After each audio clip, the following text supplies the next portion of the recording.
Dalam nama Bapa dan Putra dan Roh Kudus. Amin. Shalom.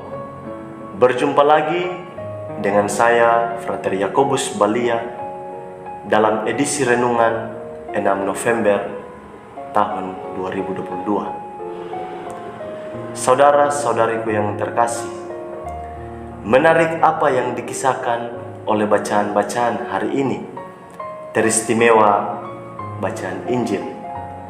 Kisah mengenai Yesus dan orang-orang Saduki. Ketika Yesus bersama-sama dengan orang-orang Saduki, mereka bertanya kepada Yesus, "Apakah ketika kita mengalami kematian dan bangkit, apakah kita akan mengalami peristiwa kawin dan dikawinkan, ataukah tidak?" Melihat pertanyaan demikian, Yesus pun menjawab bahwa ketika peristiwa kebangkitan, tidak ada orang yang kawin dan dikawinkan, tetapi manusia akan dipersatukan dengan Allah, dan bahwa manusia akan sama seperti malaikat. Mereka akan bersekutu dan diangkat menjadi anak-anak Allah. Pada kesempatan ini, saya hendak mengajak kita semua untuk berefleksi mengenai jawaban dari Yesus tersebut. Apa yang dimaksudkan oleh Yesus? Jawaban dari Yesus sebenarnya hendak mengkritisi kehidupan manusia pada zaman itu. Yesus menjawab demikian karena Yesus melihat mereka terlalu sibuk dengan persoalan duniawi dan bahkan lupa akan persoalan surgawi. Yesus menjawab demikian karena Yesus tahu bahwa orang-orang Saduki hendak mencoba Yesus, tetapi di samping itu juga mereka ingin mencari kebenaran dari Yesus. Mungkin bagi orang-orang Saduki, jawaban yang diberikan oleh Yesus itu tidak masuk akal.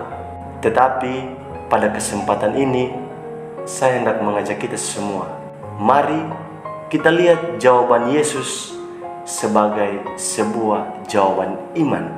Yesus maksudkan agar kita sebagai manusia yang lemah, orang-orang yang berdosa, kita jangan terlalu sibuk dengan persoalan duniawi.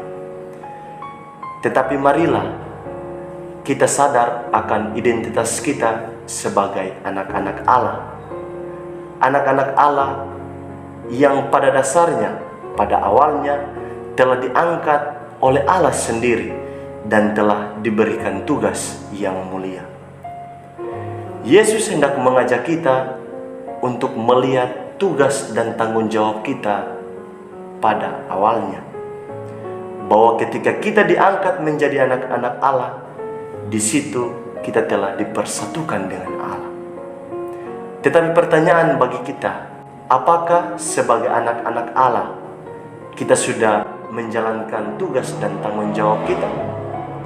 Ataukah kita sibuk dengan persoalan duniawi?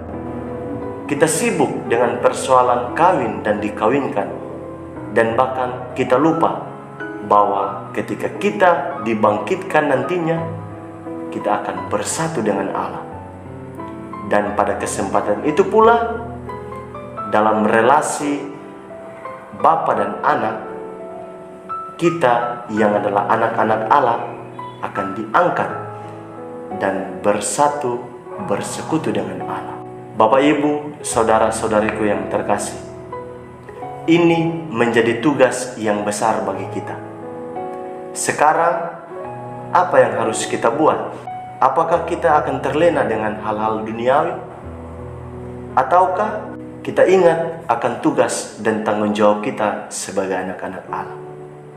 Kita harus bangga bahwa sebagai anak-anak Allah, Tuhan akan selalu menyertai kita, dan bahwa Tuhan tidak akan pernah meninggalkan kita. Kita bangga menjadi anak-anak Allah. Oleh sebab itu, marilah kita menjalankan tugas kita dengan sepenuh hati, dengan tanggung jawab yang besar. Tugas kita sekarang adalah berjuang dan terus percaya kepada Yesus, sehingga dengan iman kita kepada Yesus, kita tidak akan sibuk dengan persoalan duniawi, tetapi sebaliknya kita akan ingat akan tugas kita, tugas untuk menjadi anak-anak Allah dan terus mewartakan kebenaran Allah. Marilah kita jangan sibuk untuk bertanya, tetapi tugas kita adalah melakukan apa yang menjadi tanggung jawab kita. Semoga demikian. Nama Bapa dan Putra dan Roh Kudus. Amin.